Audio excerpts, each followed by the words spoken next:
보라, 아버지께서 어떠한 사랑을 우리에게 베푸사 하나님의 자녀라 일컬음을 받게 하셨는가. 우리가 그러하도다. 그러므로 세상이 우리를 알지 못함은 그를 알지 못함이라. 사랑하는 자들아, 우리가 지금은 하나님의 자녀라. 장래에 어떻게 될지는 아직 나타나지 아니하였으나 그가 나타나시면 우리가 그와 같을 줄을 아는 것은 그의 참모습 그대로 볼 것이기 때문이니, 주를 향하여 이 소망을 가진 자마다 그의 깨끗하심과 같이 자기를 깨끗하게 하느니라. 죄를 짓는 자마다 불법을 행하나니 죄는 불법이라. 그가 우리 죄를 없애려고 나타나신 것을 너희가 아나니 그에게는 죄가 없느니라. 그 안에 거하는 자마다 범죄하지 아니하나니 범죄하는 자마다 그를 보지도 못하였고 그를 알지도 못하였느니라. 자녀들아, 아무도 너희를 미혹하지 못하게 하라. 의를 행하는 자는 그의 의로우심과 같이 의롭고 죄를 짓는 자는 마귀에게 속하나니 마귀는 처음부터 범죄함이라. 하나님의 아들이 나타나신 것은 마귀의 일을 멸하려 하심이라. 하나님께로부터 난 자마다 죄를 짓지 아니하나니 이는 하나님의 씨가 그의 속에 거함이요 그도 범죄하지 못하는 것은 하나님께로부터 났음이라. 이러므로 하나님의 자녀들과 마귀의 자녀들이 드러나나니 무릇 의를 행하지 아니하는 자나 또는 그 형제를 사랑하지 아니하는 자는 하나님께 속하지 아니하니라. 저와 여러분은 그리스도인이에요. 그리고 우리도 내 자신을 그리스도인이라고 말을 합니다. 그리고 저와 여러분을 아시는 모든 분들도 우리를 가리켜 그리스도인이라고 말을 할 것입니다. 그런데 엄밀히 말하면 여러분, 교회 안의 모든 사람들이 다 참된 그리스도인은 아니라는 것입니다. 오늘 본문에, 오늘 요한일서에 보면 사도 요한은 교회 내에 참 그리스도인과 적 그리스도가 있다라고 이야기를 하고 있어요. 요한일서 2장 22절 말씀이에요. 시작. 거짓말하는 자가 누구냐? 예수께서 그리스도이심을 부인하는 자가 아니냐? 아버지와 아들을 부인하는 그가 적 그리스도니. 여러분, 적 그리스도라는 말 들어보셨습니까? 우리 요한계시록 할 때도 적 그리스도라는 말이 나오는데, 이 적 그리스도가 뭐냐면 제가 여러 가지 정의가 있겠지만 쉽게 설명해 드릴게요. 마지막 때에 하나님을 대적하는 악의 세력을 상징하는 이 인물이나 단체를 우리는 적 그리스도다라고 말합니다. 여러분, 적 그리스도가 어디 있습니까? 교회 밖에 이 세상의 권력 가운데 있지 않아요. 그 가운데도 있고요. 그리고 북한의 산대 세습을 이어가는 지도자들, 그들만이 적그리스도가 아니고 세계 전쟁을 일으키는 그 괴수들만 적그리스도가 아닙니다. 이 적그리스도는 밖에도 있지만 교회 안에도 있다라는 거예요. 목회자들 가운데 적그리스도 있어요. 중직자들 가운데 가만히 숨어있는 적그리스도가 있다라는 겁니다. 그들은 바로 예수가 하나님이심을, 예수가 그리스도이심을 부인하는 자들이에요. 드러내지 않아요. 가만히 숨기고 있습니다. 그들이 바로 거짓말하는 자고 그들이 바로 교회 내 적그리스도다라고 이야기를 합니다. 반면 참된 그리스도인 누굽니까? 반대로 생각하면 되시죠. 예수 그리스도는 육체를 입고 오신 하나님의 아들이시며 그분은 유일한 구주와 주인이 되십니다. 이 사실을 믿는 자들은 참된 그리스도인이라는 것입니다. 무엇보다 예수가 하나님의 아들이심을 믿는 자들에겐 특권이 있습니다. 저와 여러분, 바로 예수 그리스도가 하나님의 아들이심을 여러분 믿죠? 믿는 저와 여러분들에겐 특권이 있는데 그게 뭐냐면 23절에 보니까 아들을 부인하는 자에게는 아버지가 없고 아들을 시인하는 자에게는 아버지가 있다고 말씀합니다. 따라서 참된 그리스도인은 하나님을 아버지라고 믿고 아버지라고 부를 수 있는 사람이 참된 그리스도인이라는 겁니다. 여러분, 우리가 사랑하는 아버지 하나님이라고 말하는데 우리가 그냥 아무 생각 없이 아버지 하나님만 할 수 있지만 진심으로 하나님은 내 아버지라고 믿는가라고 말할 때 모두가 예스 하는 게 아니에요. 그 말이 참 어렵다라는 것입니다. 근데 참된 그리스도인은요, 진심으로 하나님이 내 아버지 되심을 믿고 부를 수 있는 것이 참된 그리스도인의 시금석이라는 것입니다. 오늘 본문에 따르면 참된 그리스도인은 적어도 세 가지 절대 확신이 필요하다라고 오늘 본문에서 이야기를 하고 있어요. 오늘 이 참된 그리스도인의 세 가지 표징, 세 가지 절대 확신이 무엇인지 이 세 가지를 말씀을 좀 나누면서 오늘 함께 말씀을 전하려 합니다. 첫 번째 참된 그리스도인의 첫 번째 확신은 뭐냐면 나는 하나님의 자녀라는 확신입니다. 한번 같이 읽겠습니다. 시작. 나는 하나님의 자녀라는 확신이다. 자, 우리 3장 1절로 2절 말씀 같이 한번 읽어볼게요. 시작. 보라, 아버지께서 어떠한 사랑을 우리에게 베푸사 베푸사 하나님의 자녀라 자녀라 일컬음을 받게 하셨는가? 우리가 그러하도다. 그러므로 세상이 우리를 알지 못함은 그를 알지 못함이라. 사랑하는 자들아, 우리가 지금은 하나님의 자녀라. 장래에 어떻게 될지는 아직 나타나지 아니하였으나 그가 나타나시면 우리가 그와 같을 줄 아는 것은 그의 참 모습을. 그대로 볼 것이기 때문이니. 여러분, 2절에서 계속 반복되는 어구가 뭘까요? 모르겠으면 다른 색깔 글자가 뭐였어요? 하나님의 자녀, 하나님의 자녀라고 했습니다. 여러분, 우리가 하나님의 자녀된 것은 우리의 의지나 우리의 선택과 결정이 아니에요. 내가 교회를 나와줬기 때문에 하나님의 자녀가 된 것이 아니라 하나님의 일방적인 사랑을 통해서 하나님이 우리를 자녀 삼아 주셨습니다. 믿습니까, 여러분? 따라서 저와 여러분은 하나님의 사랑과 은혜로 말미암아 하나님의 자녀가 되었습니다. 그래서 우리는 하나님을 누구라고 부르는 거예요? 우리를 자녀 삼아 주셨기 때문에 우리는 하나님을 아버지라고 부른다는 것입니다. 그런데 내가 하나님을 향해서 진심으로 자연스럽게 아버지라고 부르지 못한다면 참된 그리스도인이 아니라는 거예요. 이것은 마치 내 육신의 아버지와 어머니를, 부모님을 아빠, 엄마라고 부르는 것을 부끄러워하고 꺼리껴하고 내가 그렇게 부르는 것이 자연스럽지 않다면 여러분, 그 사람은 분명히 그 부모의 자녀가 아닐 겁니다. 여러분, 이 세상에서 제일 편한 사람이 엄마 아빠 아닙니까? 여러분, 엄마 아빠 만나러 가시잖아요. 여러분, 어머니 아빠 볼 때 어머님, 아버님 그렇게 만납니까? 엄마, 아빠 그렇게 가장 편하게 부르시잖아요. 지금 병중에 계신 어머니를 만나러 가면 엄마 이렇게 부르잖아요. 근데 엄마, 아빠를 엄마, 아빠라고 부르지 못한다면 그것은 그분의 자녀가 분명히 아닐 것입니다. 여러분, 마찬가지예요. 하나님이 나를 자녀 삼아 주셨는데 그 하나님을 향해서 내가 아버지라는 말을 주저앉는다면, 말을 하지 못한다면 하나님의 참된 자녀가 아닐 수 있다는 것입니다. 사랑하는 여러분, 하나님은 우리 믿는 자들의 아버지가 되십니다. 믿으시죠? 근데 여러분, 하나님께서 우리를 자녀 삼아 주시려고 어떤 사랑을 베푸신지 아십니까? 그 사랑을 베푸신 과정을 우리가 알아야 됩니다. 독생자를 내어 주심으로 나를 살리실 뿐만 아니라 나를 자녀 삼아 주셨어요. 여러분, 한번 생각해 보세요. 여러분 부모님들이잖아요. 부모에게 있어서 이 세상에서 자녀보다 더 소중한 가치와 대상이 있겠습니까? 없어요. 여러분, 부부는요, 돌아서면 남이에요. 맞죠? 근데 자녀는 돌아서도 절대 남이 될 수 없어요. 내 살에서 나왔기 때문에. 여러분, 부모로서 정말 자녀를 볼 때마다 우리가 갖는 것은 뭐냐면 소중함이에요. 공부를 잘하든 못하든, 그가 잘났든 못났든 그 자녀를 바라보는 부모의 마음은 소중하고 귀한 마음입니다. 근데 여러분 생각해 보십시오. 그런데 하나님은 저와 여러분을 살기 위해서 그 독생자 하나밖에 없는 아들을 내어주셨어요.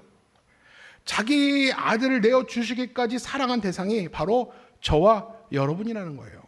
여러분, 우리 편에서 볼 때 그 구원이 공짜잖아요. 은혜잖아요. 근데 하나님 편에서 볼 땐 엄청난 희생을 치르신 거예요.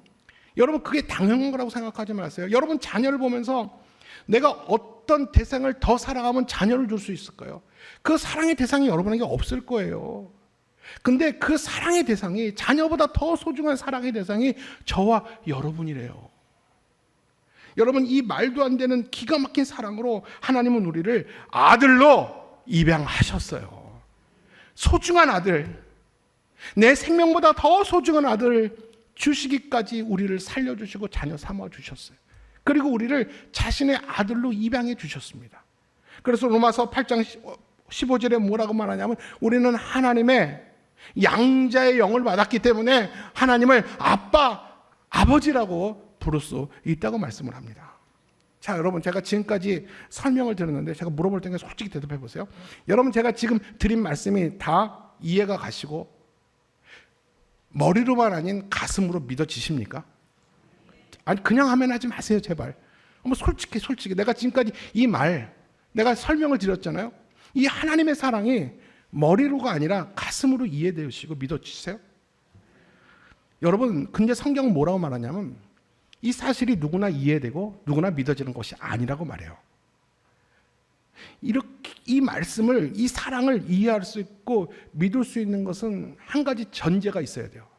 그 전제가 뭐냐 하면 우리 요한일서 2장 27절이에요. 한번 읽어볼까요? 시작. 너희는 주께 받은 바 기름 부음이 너희 안에 거하나니 아무도 너희를 가르칠 필요가 없고 오직 그의 기름 부음이 모든 것을 너희에게 가르치며. 여러분, 이것은 무슨 말씀이냐면 그리스도께서 부어주시는 성령이 있으면, 성령의 기름 부으심이 있으면, 내 안에 성령께서 하나님의 영으로 나를 채워주시면 누가 나에게 이 사실을 다 설명하거나 가르쳐주지 않아도 우리는 저절로 이해되어지고 믿어진다라는 것입니다. 여러분, 믿어지십니까?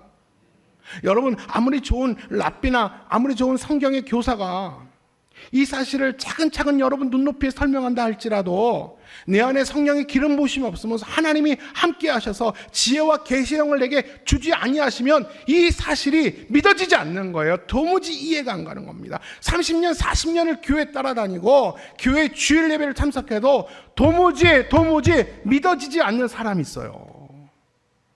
바로 성경은 그 이유를 이렇게 말하잖아요. 성령의 기름 부으심이 있어야지만 이해되어지고 믿어지는 것입니다. 사랑하는 여러분, 저와 여러분은 하나님의 자녀입니다. 다시 한번 말합니다. 내가 하나님의 자녀된 것은 내 선택과 결정에 의해서가 아니라 만세전에 하나님이 나를 아시고 정하셨어요. 예정하셔서 하나님이 나를 자녀 삼아 주셨어요. 나를 자녀 삼아 주셨다는 것은 절대 불변의 사실이에요. 그렇기 때문에 참된 그리스도인들은요, 이 절대 불변의 사실을 내가 알고 믿기 때문에 우리는 무슨 일이 있어도 하나님의 자녀라는 확신을 가지고 우리는 살아가게 되는 것입니다. 근데 여러분, 제가 재밌는 얘기 한번 할까요? 여러분, 내가 하나님의 자녀라는 것은 엄청난 특권 아닙니까? 내 아버지가 적어도 누굽니까? 창조자 하나님이에요. 이래봬도 여러분처럼 든든한 백이 어디 있습니까? 내가 명품 백은 못 가졌어도요, 하나님 백은 가졌잖아요. 하나님 백. 이건 저와 여러분이 알고 있어요. 근데 세상 사람들이 알까요? 몰라요. 너무 말씀 잘했어요. 몰라. 여러분, 왜 모를까요? 세상은 하나님과 우리의 관계를 몰라요. 이해도 못하고요, 관심도 없습니다. 왜 모를까요? 우리 요한 1서 3장 1절이에요. 시작. 우리가 그러하도다. 그러므로 세상이 우리를 알지 못함은 그를 알지 못함이라. 하나님과 우리의 관계를 모르는 이유가 뭐라는 거예요? 그들이 하나님을 알지 못하기 때문에 우리의 관계를 모른다는 거예요. 그러나 여러분, 분명히 기억하십시오.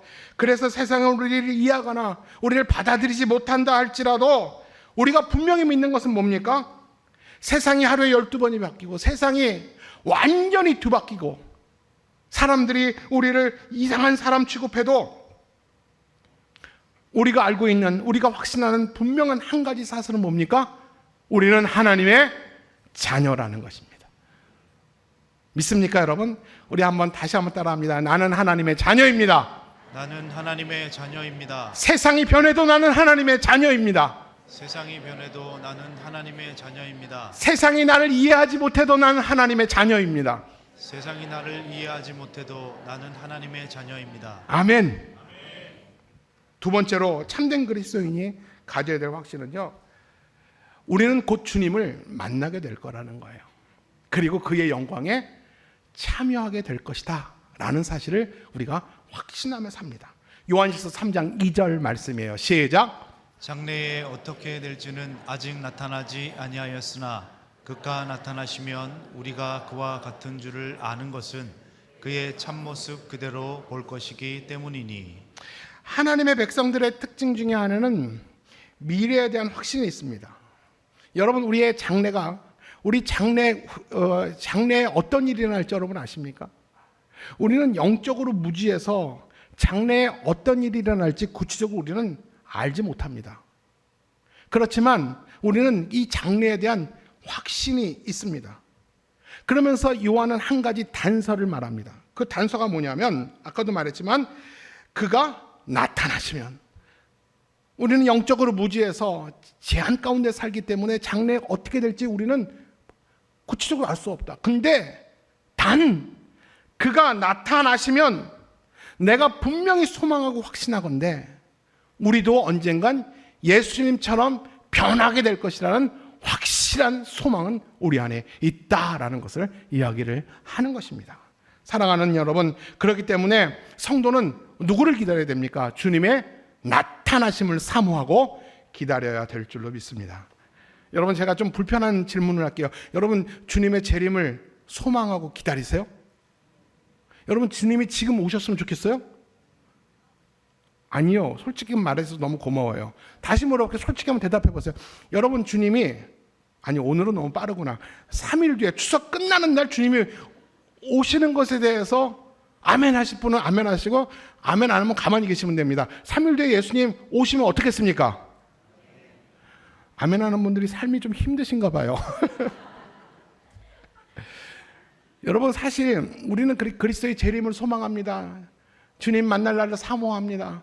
주여 어서 오시옵소서, 이렇게 우리가 말은 하지만 많은 성도들이 그럼에도 불구하고 불안해하는 게 뭔지 아십니까? 진짜 빨리 오실까 봐. 난 결혼도 못했어요. 우리 아이 결혼해서 자녀 낳는 것만 하나님 난 보고 싶습니다. 얼마나 이쁜 아이를 낳을지. 나 이제 막 집 샀는데, 집 산 지 한 달도 안 됐는데 새 차 사서 새 차 냄새도 안 빠졌는데 주님 오시면 어떡합니까? 뭐 이런저런 현실적인 이유 때문에 주님이 지금 곧 안 오고, 내가 병들었을 때 한 30년 40년 뒤에 내 소망이 없을 때 그때 오시옵소서. 얼마나 아멘. 그런 소망도 우리 안에 있죠. 여러분, 사실 우리는, 내가 이 설교하기 전에 내가 우리 아들한테 그랬어요. 너 주님을 만날 자신 있니? 그러니까 자신 없대요. 왜? 너무 나는 세상에 물든 것 같아. 우리 고1짜리 아들이 그러더라고요. 이게 어찌 보면 정답인 것 같아요. 여러분, 우리가 그렇지 않아요? 이생의 자랑, 안목의 정욕, 육신의 정욕, 거기에 내 마음이 온통 다 바뀌었잖아요. 제가 저번 주에 말씀했잖아요. 세상에 마귀가 그것을 우리에게 주고 구원의 기쁨을 대신 뺏어갔잖아요. 이게 우리 형편이잖아요. 여러분, 대한민국은 어떤 나라인지 아십니까? 대한민국은요, 돈만 있으면 천국 부럽지 않은 나라라고 합니다. 옛날에 분당이 막 세워졌을 때 분당이 얼마나 좋은가 하면 천당 바로 밑에 분당이라고 그랬어요. 근데 요새 분당을 뺨치는 판교가 생겼어요. 이 판교의 위치가 어디인지 아십니까? 천당 위에 있어요. 불러드릴게요. 천당을 중심으로 천당 위에 판교, 천당 밑에 분당. 그리고 이 판교의 가장 랜드마크가 어딘지 아십니까? 현대백화점. 돈만 있으면 나는 여기에서 천국을 누리는 거예요. 그러다 보니 많은 성도들은 주님 만날 것을 까맣게 잊고 오늘이 다인 것처럼 오늘만을 위해 살아갑니다. 여러분, 이런 사람들은 그래도 교회를 올까요, 안 올까요? 교회 와요. 보험 드는 마음으로 와요. 혹시 주님 오실지라도 내가 천국은 가야 되니까. 여러분, 이런 사람의 신앙의 특징은 뭐냐면 열정도 간절함도 기대도 없어요. 여러분, 이 세상에 가장 비극이 뭔지 아십니까? 교회를 오면서도, 사람을 만나면서도 신앙에 대한 기대가 없는 거. 그 사람을 만나면서도 그 사람에 대한 기대를 잃어버린 거. 내가 가족들과 함께 살고 함께 지내면서도 가족들에게 내가 어떤 희망도 소망도 없다라는 거. 이게 정말 비극 아닙니까? 여러분, 신앙도 마찬가지예요. 교회는 오는데 내 관심이, 내 마음이 신앙에는 전혀 없어요. 그냥 아내와의 관계 때문에 와주는 거예요. 내 온통 마음은 다 세상에 쏟아져 부어 있어요. 여러분, 이게 가장 우리를 불쌍하게 만드는 신앙인의 모습이에요. 그래서 교회와 신앙과는 가깝지도 멀지도 않은 불가급 불가원해. 그 적당한 관계에 그냥 오늘 교회 나와줬으니까 만족하는 관계. 여러분, 이래서 참된 그리스도인이라고 말할 수 있겠습니까?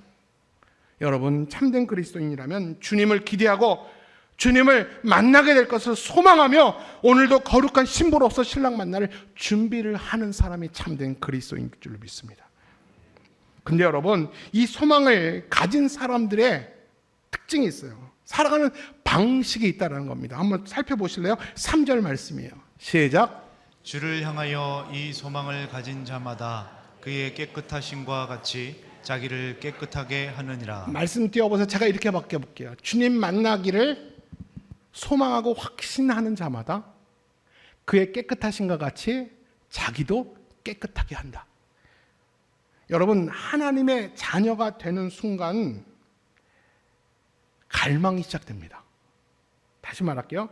하나님을 영접하는 순간, 하나님을 십자가 안에서 인격적으로 만나는 순간 내 안에 한 가지 갈망이 생깁니다.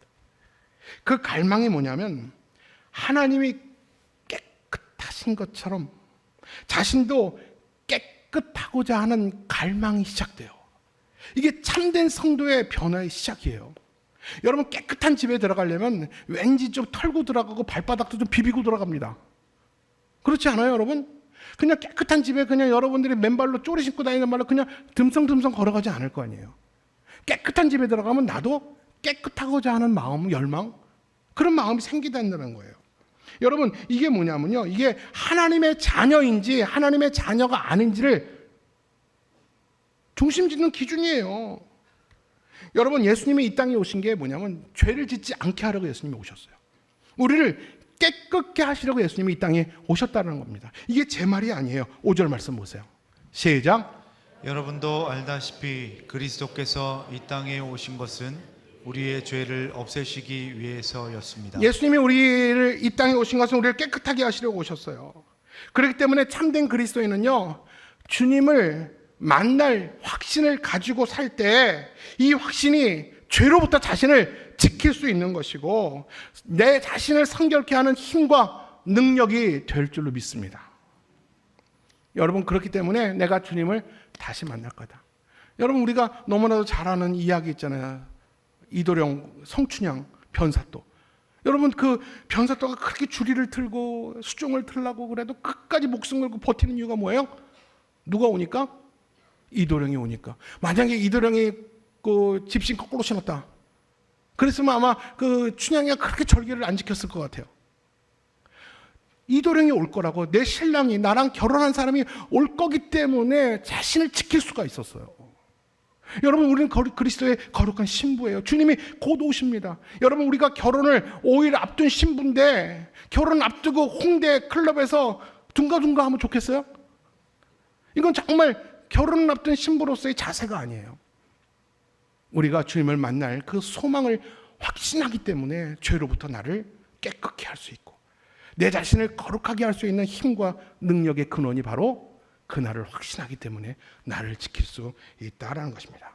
마지막 세 번째, 성도로서 어떤 확신이 있냐면 성도는 범죄하지 않겠다라는 확신. 나는 범죄하지 않는다는 확신을 여러분 우리 안에 가져야 됩니다. 우리 6절 말씀이에요. 시작. 그 안에 거하는 자마다 범죄하지 아니하나니 범죄하는 자마다 그를 보지도 못하였고 그를 알지도 못하였느니라. 자, 3장 6절 보십시오. 참된 그리스도인의 특징은 뭐냐면 그 안에 거하는 자예요. 참된 그리스도인은 그 안에 거하는 자라는 거예요.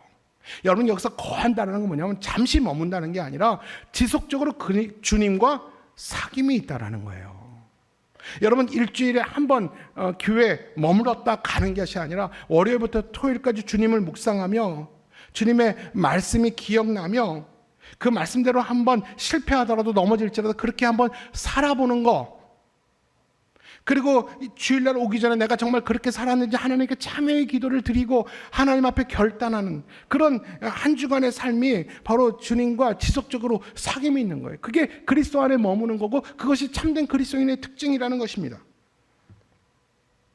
오늘 본문에 보면 주님 안에 거하는 자의 특징 중에 큰 특징을 하나 얘기합니다. 그게 뭐냐면 범죄하지 아니한다. 여러분, 이게 정말 대단한 말입니까? 그리스도 안에 거하는 자들은 범죄하지 않는다. 우리 다시 한번 볼게요. 다시 한번 3장 6절 다시 한번 띄워주세요. 시작. 그 안에 거하는 자마다 범죄하지 아멘. 범죄하지 아니하나니 범죄하는 자마다 그를 보지도 못하였고 알지도 못한다. 범죄하는 자는 하나님을 들어도 보지도 못한 사람이다. 여러분, 제가 몇 년 전에, 한 7년 전에 남자 사역 훈련을 하다가 지금 한 분을 잊지를 못합니다. 그분이 로마서 8장을 암송하면서 우리 훈련생들 앞에 이런 고백을 했습니다. 목사님, 제가 일주일 동안 계속해서 반복하는 것은 내가 어떠한 상황일지라도 하나님의 임재 앞에 살아가는 연습을 계속 제가 해가 나갑니다. 그 시간이 참 힘듭니다. 그렇게 안 살았다가 그렇게 살다가 보니 너무너무 힘들었습니다. 근데 그것이 훈련이 되어서 3개월, 4개월 그렇게 살다 보니 내 삶에 변화가 하나 생겼습니다. 그 변화가 뭔지 아십니까? 네 안에 죄에 대한 브레이크가 생겼습니다. 나는 그 얘기가 지금 제가 한번 소개한 기억이 있는데 지금도 기억이 납니다.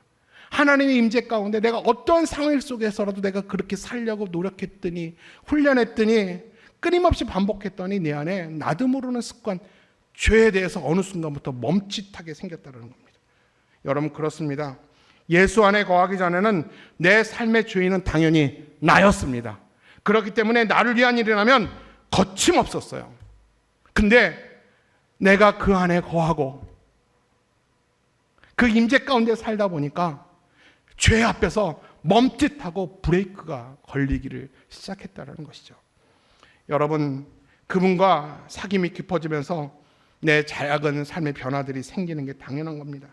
내 삶의 주어와 목적어는 이제 내가 아니라 주님이 돼가는 경험인 것입니다. 그렇게 되면 더 이상 우리는 죄에 대해서 절대 관대해질 수 없어요. 성경은 하나님께로 난 자마다 죄를 짓지 아니한다라고 했어요. 우리 3장 9절 말씀이에요. 시작. 하나님께로부터 난 자마다 죄를 짓지 아니하느니 이는 하나님의 씨가 그의 속에 거함이요 그도 범죄하지 못하는 것은 하나님께로부터 났음이라. 왜냐하면 3장 8절에 보니까 죄를 짓는 자는 마귀에 속한 자니라고 써 있어요. 우리는 하나님의 자녀이므로 우리의 소속은 누굽니까? 하나님께 속했습니다. 하나님께 속한 자는 죄를 짓지 않는다고 그랬습니다. 여러분 근데 눈치가 빠른 분들, 성경을 좀 아는 분들은 뭔가 하나 딱 걸릴 겁니다. 뭐냐면 사도 요한이 요한 1서를 쓰면서 했던 말이 있는데 그게 뭐냐면 1장 8절에 보니까 만일 우리가 죄가 없다 하면 스스로 속이는 자다. 그리고 또 1장 10절에 보니까 만일 우리가 범죄하지 아니하였다 하면 하나님을 거짓말하는 자로 만든다라고 그랬어요. 여러분 이 말이 무슨 말입니까? 예수를 믿어도 죄를 질 수 있다. 예수를 믿어도 여전히 죄인이다 라는 사실을 얘기하고 있잖아요. 맞죠? 그렇게 되면 두 가지 의견이 상충되는 것처럼 보이지 않습니까? 우리가 혼란스러워 보입니다. 이런 질문을 만날 때 여러분 제가 이거에 대한 정답을 하나 알려드리겠습니다. 그 정답은 뭐냐? 죄를 지으라는 것인가 말라는 것인가? 여러분 정답은 참 성도들은요 그 심령 깊은 곳에 죄를 짓지 않으려는 열망이 자라기 시작해요. 이게 차이예요. 겉으로 드러나지 않아요.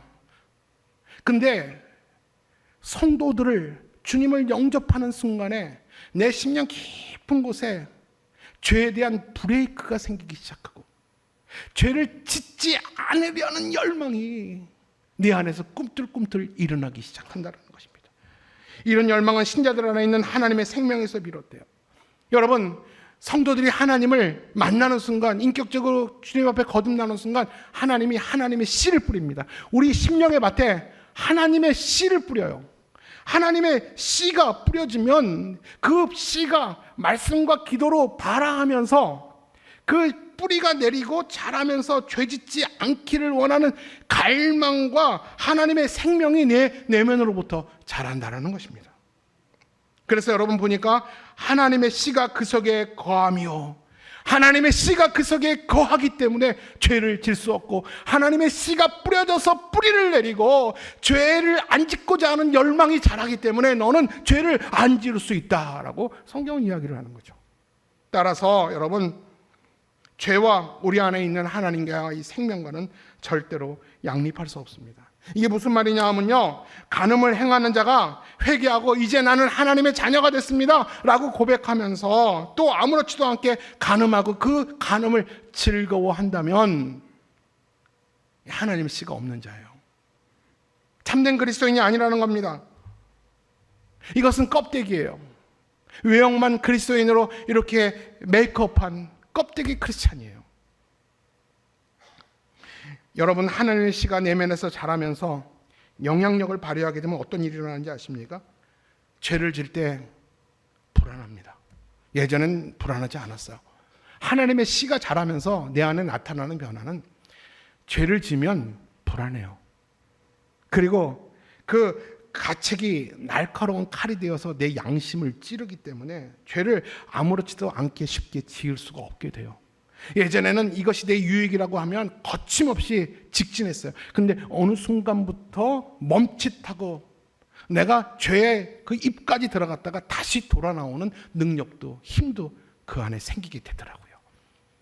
이게 바로 성도들은 하나님의 씨로 말미암아 범죄하지 않고자 하는 그 열망이 하나님은 우리 안에 부어 주십니다.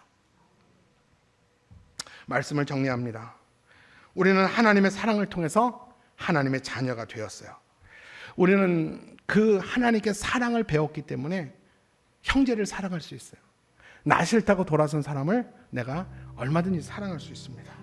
그러나 적그리스도에게 속한 어둠의 자녀들은 하나님의 사랑을 모르기 때문에 형제도 사랑할지 몰라요. 오직 자기만 사랑합니다. 그리고 내 모든 욕구와 내 모든 행복은 세상에 있는 줄 알고 세상을 더 움켜쥐려 합니다. 움켜쥐면 움켜질수록 바닷물을 먹으면 더 짜서 더 많은 물을 필요로 하듯이 세상의 모든 인생을 걸며 세상에 올인하고 살아가요. 근데 여러분, 그 세상이 영원히 나와 함께 합니까? 세상은 떠나갑니다. 세상은 자꾸 내 곁을 떠나갑니다. 여러분, 제가 보니까요, 사람들이 참 싸나워요. 여러분, 요즘 난 그런 생각, 운전할 때도 보면 아무것도 아닌 것 같고 빵빵거리고 아무것도 아닌 것 같고 창문 열고 인상 쓰고, 저도 많이 째려봄을 당했어요. 제가 진짜 재밌는 얘기 하나 드릴까? 한 4년 전이었는데 저를 째려본 사람이 우리 교인이었어요. 근데 째려볼, 목사님 안녕하세요, 어디 가세요? 그러는데 내가 왜 창문 연지 알거든. 그때 내가 어떤 그 뭐가 날라와가지고 이게 누가 주워올 것 같아 멈칫했는데 갑자기 진짜가 빵빵거리면서 결국 내 옆을 지나가다 창문을 열었어. 어머, 목사님, 이렇게 해서 내가 그분을 지금도 못 잊어. 왜 이렇게 싸나운지 몰라요. 근데 제가 보니까 예수를 믿으면 온순해지더라고요. 예수 믿으면 온순해지더라고요. 여러분, 왜 사람들이 싸납습니까? 하나님을 모르기 때문에 그래요. 그런데 여러분, 그것이 단지 교회 밖 세상만의 문제가 아니에요. 교회 안에도 이런 세상이 들어와 있어요. 여러분, 교회 안엔 가짜와 진짜가 섞여 살아가고 있어요. 여러분, 노아의 때에 하나님의 아들들이 자기들이 좋아하는 사람의 딸들과 결혼함으로 온 세상이 급기야 죄악이 관영한 시대가 되었다고 그랬어요. 오늘날 역시 마찬가지예요. 하나님의 자녀들이 세상의 자녀들과 사귀고 결혼하고 같은 문화를 공유하고 있어요. 그래서 하나님의 자녀와 세상의 자녀가 뒤섞여 살아가고 있고요. 그리스도의 사랑과 인정이 뒤섞여 살아가고 있고요. 하나님의 말씀과 사람의 소리가 뒤섞여 살아가고 있고요. 진리와 비진리가 함께 구분하지 못하고 함께 살아가고 있어요. 그래서 따라서 한 공간 안에 갇혀 있다고 그들이 다 참된 그리스도인은 아니라는 거예요. 이 얘기라고 말씀을 마치겠습니다. 예전 과학 시간에 제가 배웠던 하나의 실험이 있어요. 리트머스지라고 여러분 들어보셨습니까? 산성과 알칼리를 구분하는 거죠. 그 리트머스 용지를 산성에 넣으면 빨간색이 됩니다. 그리고 알칼리에 넣으면 파란색이 돼요. 그리고 중성에 넣으면 아무 색깔 변화가 없어요. 그래서 이것이 산성인지 알칼리성인지 알 수가 있어요. 여러분, 마찬가지예요. 세상 속에 살아가는 우리들의 정체성을, 우리들을 진단하는 이 리트머스가 있어요. 그게 뭔지 아십니까? 저는 오늘 이 세 가지 이 확신에 대해서 우리가 절대 동의하느냐, 나는 그럼에도 불구하고 이 세 가지 확신에 대해서 나는 목숨 걸 수 있을 만큼 난 절대 동의합니다. 여러분, 그렇다면 여러분 참된 그리스도인일 줄로 믿습니다. 오늘 추석을 여러분 파송하면서 추석 시간에 유튜브 보지 마시고 한국 공짜로 보여주는 영어만 정신없이 보지 마시고요. 이 세 가지를 꼭 암송하시고 머릿속에 외우면서 이것이 평생의 여러분의 확신되길 바랍니다. 자, 우리 하나씩 제가 정리하고 마칠게요. 한번 같이 읽습니다. 시작. 나는 하나님의 자녀입니다. 하나님은 내 아버지라는 사실을 영원히 잊지 마시기 바랍니다. 두 번째, 나는 주님을 만나 영광에 참여하게 될 것입니다. 이것이 내 삶에 변하지 않는 소망이 될 것입니다. 이 세상이 다 변해도 나는 주님을 다시 만나게 될 것입니다. 이것이 우리의 소망입니다. 세 번째, 시작. 난 그분 안에 있기에 범죄하지 않습니다. 습관적으로 반복적으로 죄를 짓지 않겠습니다. 죄를 안 지으려는 열망이 하나님의 씨가 여러분과 제 마음에 뿌려졌어요. 뿌리 내리고 자라고 있습니다. 하나님이 기뻐하지 않는 일이라면 내 안에 멈칫하고 순간 서게 될 것입니다. 하나님의 음성으로 듣고 돌아서시기를 바랍니다. 그것이 하나님의 은혜인 줄 믿습니다. 이 세 가지 확신에 평생 절대 동의로 암송하고 기억하며 살 때 우리는 세상에 물들지 않는 그리스도의 순결한 신부로 살아가게 될 줄로 믿습니다. 같이 기도하겠습니다.